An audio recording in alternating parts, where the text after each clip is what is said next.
I still remember the way the morning light came through the kitchen window that day, soft and forgiving, like it didn't yet know what it was about to witness. My daughter was turning 6, and 6 felt important in a quiet, almost ceremonial way. Not a baby anymore, not quite a big kid either.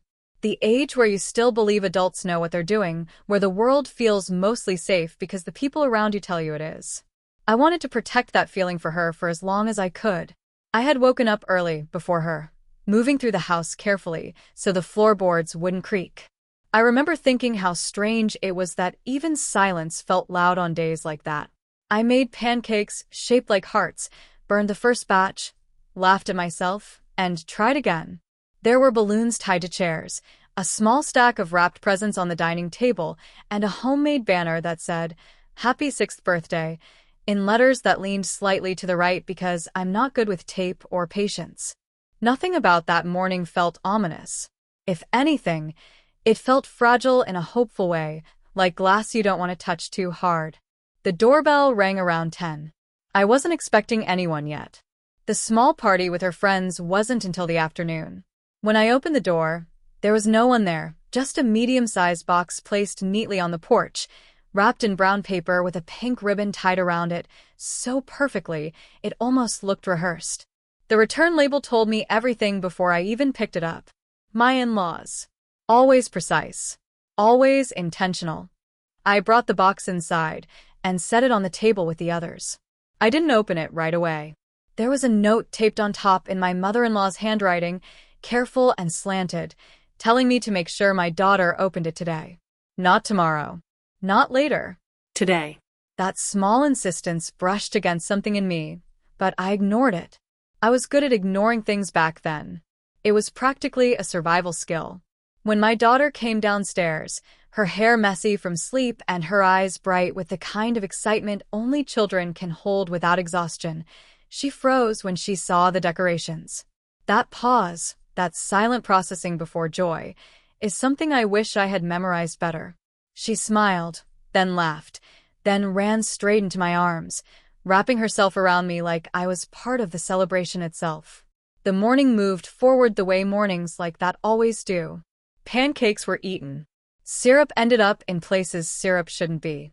She opened a few gifts, squealed at a new coloring set, thanked me in that serious voice children use when they know manners matter. When she got to the box from her grandparents, she slowed down. She always did with gifts from them. They had taught her to be careful, to open things properly, to respect what was given. Inside the box was a teddy bear. Brown. Soft. Completely unremarkable at first glance. It had a small stitched heart on its chest and a ribbon tied loosely around its neck. The kind of toy you'd see in any store and never think twice about. She hugged it immediately. "Oh," she whispered, pressing her face into its fur. "He's perfect." I smiled because that's what mothers do in moments like that. I took a picture. I told her how lucky she was. I let myself believe that this was just another gift, another normal thing in a day full of normal things. The bear was placed next to her on the couch while she ate, then dragged along behind her as she went to play. If you had asked me then, I would have said it was a good day. The party came and went.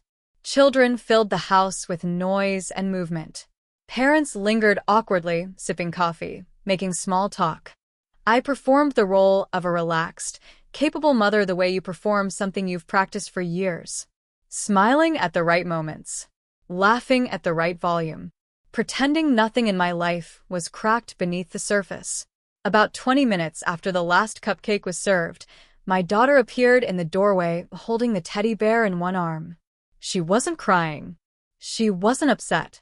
She looked puzzled, the way she did when she was trying to understand a rule that didn't quite make sense. "Mom," she said softly. I turned toward her, still mid-conversation, still wearing my practice smile. She held the bear out to me and pointed to a small opening along one of the seams.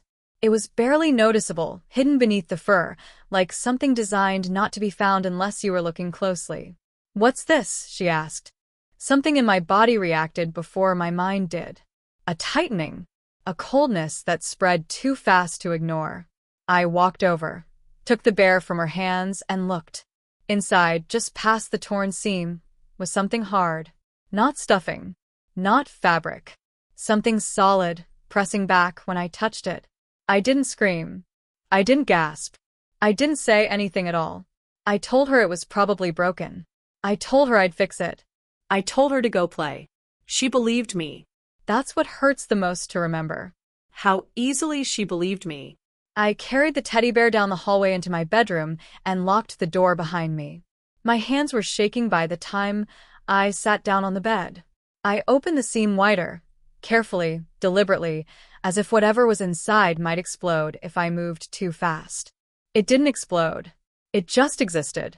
A small plastic device, wired, unfamiliar, completely out of place inside a child's toy. I sat there for a long time, staring at it, listening to the muffled sounds of my daughter laughing in the other room. And in that moment, something became very clear to me. This wasn't a mistake. This wasn't accidental. And this teddy bear had never been just a teddy bear. Years later, when people ask me when I realized my life was in danger, I don't tell them about the court dates or the police or the custody battle. I tell them about that quiet afternoon, about a birthday that was supposed to be simple, and about the moment I looked into the stitched smile of a toy and understood that someone I trusted had crossed a line they could never step back from. After I closed the seam on the teddy bear and placed it out of reach, I went back into the living room and finished the party like nothing had happened. I cut cake. I wiped sticky fingers. I thanked parents for coming. I laughed at jokes I didn't hear. On the outside, I was still the woman hosting her daughter's birthday. On the inside, my mind was already moving several steps ahead, the way it only does when something precious is suddenly at risk. That night, after my daughter fell asleep with frosting still faintly smudged near her mouth, I sat alone on the edge of my bed and stared at the closed bedroom door. The bear was in the closet, zipped inside a gym bag I hadn't used in years. It felt ridiculous and yet necessary, like hiding something dangerous in the least dramatic way possible. I didn't tell anyone. Not my friends. Not my sister. Not even the version of myself that still wanted to believe there was an innocent explanation. I had learned, over the course of my marriage, that speaking too early gave other people time to adjust their stories. A silence, I had discovered, could be its own kind of shield. Looking back, I can see now that the bear wasn't the beginning. It was just the first thing I couldn't explain away. My marriage had already been eroding quietly for years. Not with shouting or bruises, or the kind of cruelty people recognize immediately, but with absence. With things going missing. With conversations that ended before they began. My husband had always been charming, the kind of man who could make you feel unreasonable for asking reasonable questions. If money disappeared from our account, he had a reason. If he came home late, there was a story. If I felt uneasy, it was because I was tired, stressed, overthinking. And for a long time, I accepted that. Because accepting it was easier than dismantling the life we had built.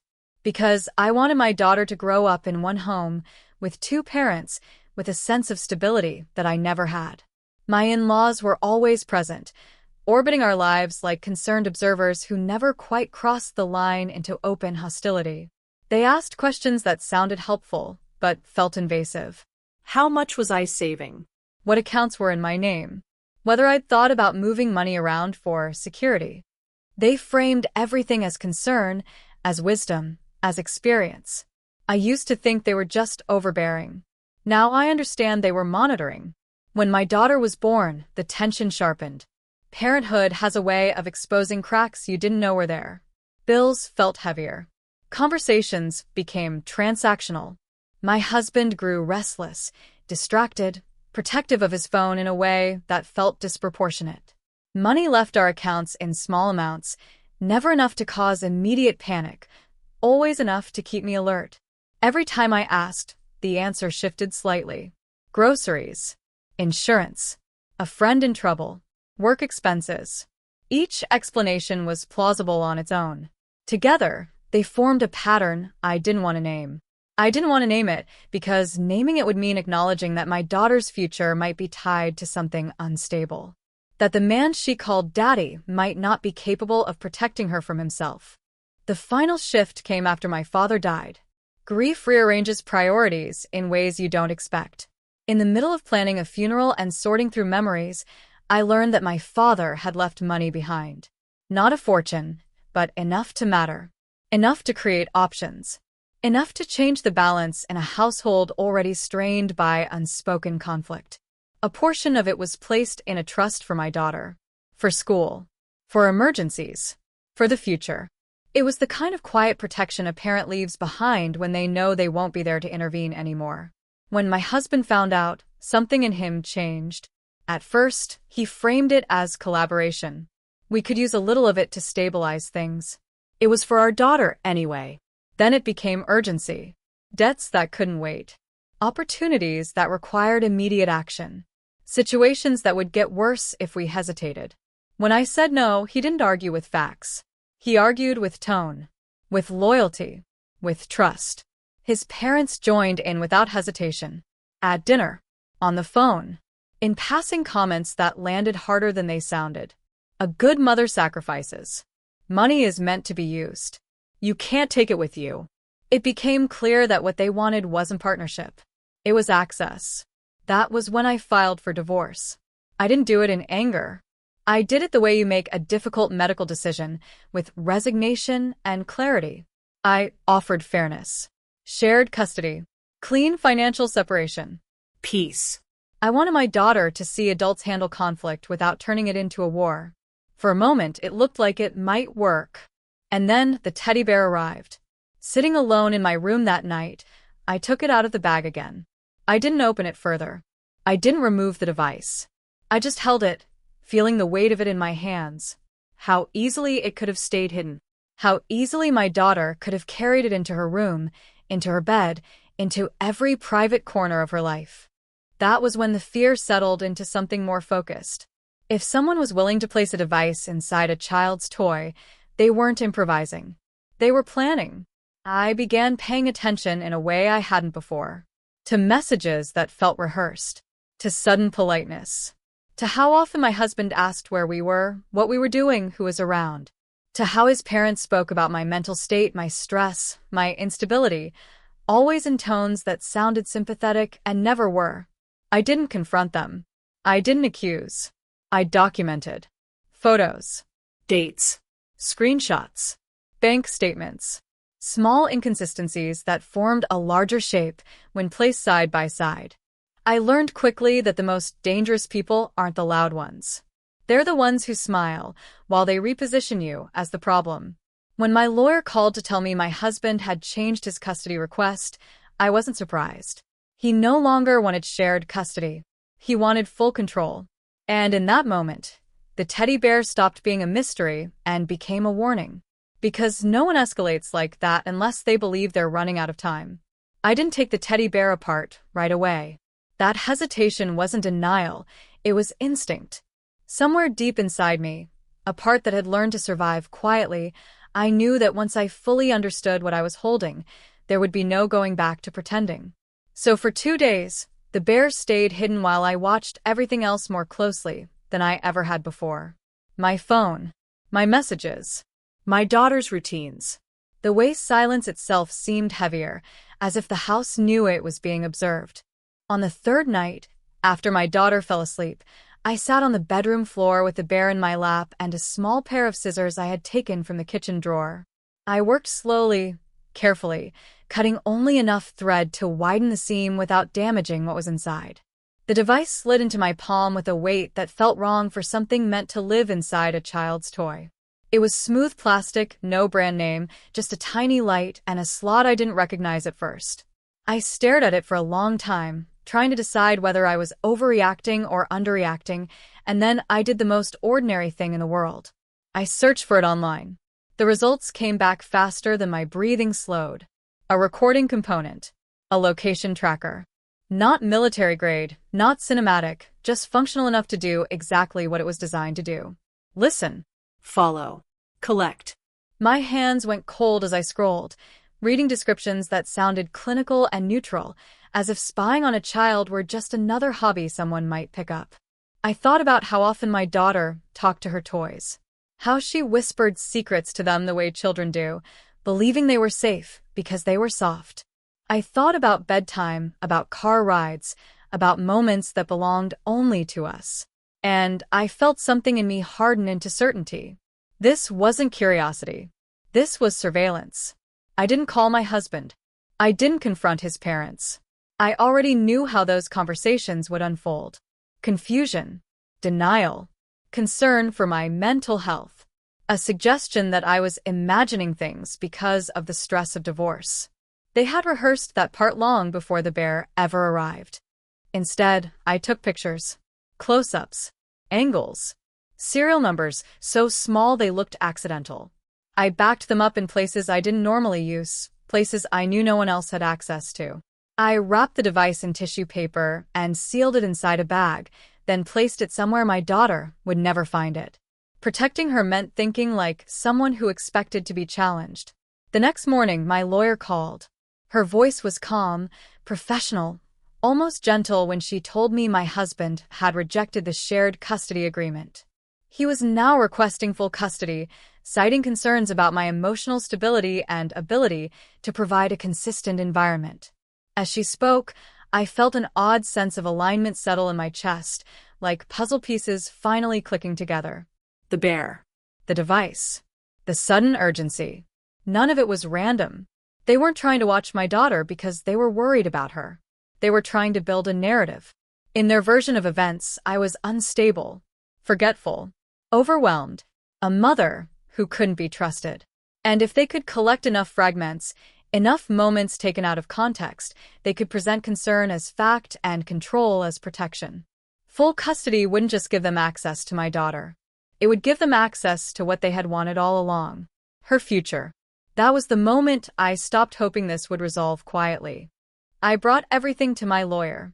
The photos, the research, the timeline. She didn't interrupt while I explained. She just listened, her expression tightening in a way that told me she understood the gravity long before I finished speaking. When I showed her the device, she didn't ask why I hadn't removed it sooner. She asked who had access to the house, who had sent the gift, and whether I still had the original packaging. "This is serious," she said finally, her voice steady. "And you did the right thing by not reacting." We talked about police reports, about evidence handling, about how quickly concern could turn into danger when custody was involved. She warned me not to tip my hand. Not yet. People who believe they're entitled to something don't retreat when confronted. They escalate. That night, as I tucked my daughter into bed, she asked about the teddy bear. I told her it was being fixed. She accepted the answer without suspicion, because children trust explanations that come from love. I watched her fall asleep, her breathing slow and even, and I understood something that changed the way I saw the world. They thought they were playing a quiet game. They thought I was still trying to be agreeable. They were wrong. Because the moment they chose my daughter as leverage, the rules changed. And everything they were doing to control the story was about to become the very thing that exposed them. After the call with my lawyer, I stopped thinking in terms of days and started thinking in terms of windows. How much time I had before something else shifted. How many moments were still mine to protect. I didn't become paranoid. I became precise. There is a difference, and it's one people like my husband had always underestimated in me. On the surface, life looked cooperative. Messages were polite. Schedules were discussed calmly. My husband spoke about co-parenting like it was a shared project we were both still invested in. His parents sent texts that ended with heart emojis and reminders to take care of myself. If someone had been watching us from the outside, they would have seen adults trying their best in a difficult situation. What they wouldn't have seen was how often my daughter flinched when her phone buzzed with her father's name, or how she started asking the same questions twice, as if checking to see whether answers stayed the same. Children don't articulate fear the way adults expect them to. They test reality instead. They look for consistency. A few days later, my husband told me he wanted to take her for a separate birthday outing. Just the three of them. Him, his parents, and my daughter. He framed it as generosity, as making up for the chaos of divorce. I agreed, because refusing without cause would have handed him exactly what he wanted. A reason to point at me and say, "See, this is what I've been dealing with." The morning he picked her up, I knelt down to zip her jacket and noticed she was quieter than usual. Not upset, just observant. She asked if I would be home when she came back. I told her yes. She nodded, then paused, then nodded again, like she was committing the answer to memory. Before she left, I slipped a simple watch onto her wrist. It looked like a toy, bright and harmless. I told her it was just in case she needed me. If she felt scared or confused, she could press the button. She didn't ask questions. She just looked at me and said okay, in the serious voice she used when she knew something mattered. The hours passed slowly after they left. I tried to stay busy. I folded laundry that didn't need folding. I wiped counters that were already clean. I checked my phone too often and then told myself to stop. Anxiety doesn't always scream. Sometimes it hums. When it was time to pick her up, my husband sent me an address I didn't recognize. He said they had moved the celebration somewhere quieter. I drove there and immediately felt that wrongness settle in my chest. The building was empty. No de questions. No cars I recognized. No sound of a child's party anywhere. I called him. No answer. I texted. Nothing. I told myself to breathe. To wait. To be reasonable. 5 minutes passed. Then 10. Then my phone buzzed, not with a message but with an alert. An SOS. My hands went numb as I opened the app. A location pin appeared on the screen, clear and unmistakable. My daughter wasn't where she was supposed to be. She was at my in-laws' house. I didn't think. I moved. I called the police while driving, my voice steady in a way that surprised even me. I explained the situation. The missed pickup. The alert. The location.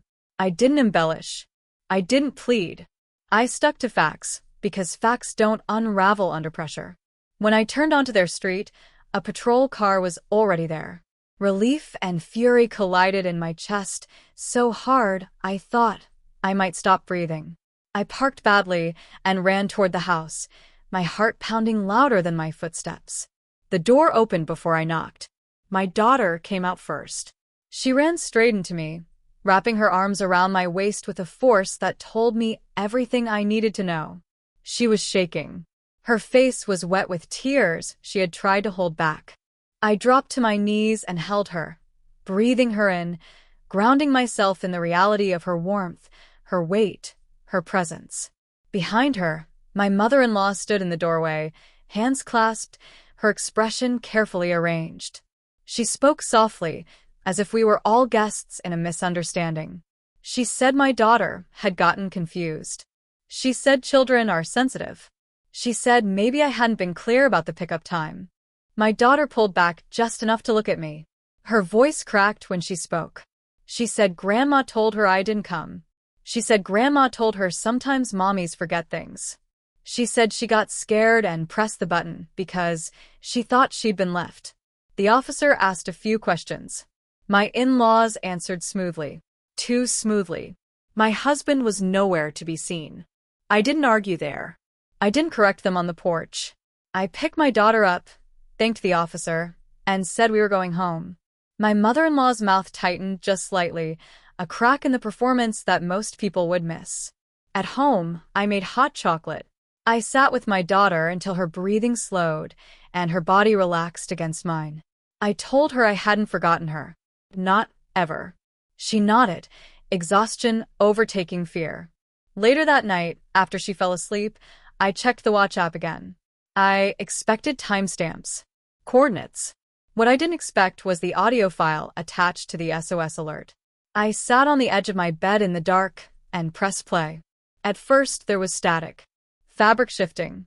A child's breathing. Then my mother-in-law's voice, calm and deliberate, explaining that I hadn't come. Coaching. Repeating phrases. Correcting my daughter gently when she hesitated. Telling her what to say if anyone asked questions.